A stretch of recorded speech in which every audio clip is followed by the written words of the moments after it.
এক নাস্তিক রিকশায় চড়ে কোথাও যাচ্ছিল, আর রিকশাওয়ালা রিকশা চালাচ্ছিল, আর কিছুক্ষণ পর পর আল্লাহ আল্লাহ জিকির করছিল। সেই নাস্তিক ছেলেটি রিকশাওয়ালাকে বলল, চাচা, আপনি যে আল্লাহ আল্লাহ জিকির করছেন, আসলে আল্লাহ বলতে তো কেউ নাই। এই পৃথিবী আপনা আপনি সৃষ্টি হয়েছে, আপনা আপনি চলছে, কারো সাহায্য নিয়ে এই পৃথিবী চলে না।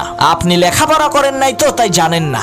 সেই নাস্তিক ছেলেটির এই কথা শুনে সাথে সাথে রিকশা চালক তার রিকশা চালানো বন্ধ করে দিল। নাস্তিক বলল, কি হলো চাচা, রিকশা চালানো বন্ধ করলেন কেন? তখন সেই রিকশা চালক বলল, বাবা শোনো, সামান্য এই ছোট্ট একটা রিকশা যদি কারো সাহায্য ছাড়া না চলে, কোনো চালক ছাড়া রিকশার প্যাডেল যদি না ঘুরে, তাহলে এই সুবিশাল পৃথিবী, বিশাল চন্দ্র সূর্য আর গ্রহ নক্ষত্র রাজি কোনো চালক ছাড়া, কোনো নিয়ন্ত্রক ছাড়া আপনা আপনি কেমন করে চলতে পারে বলো?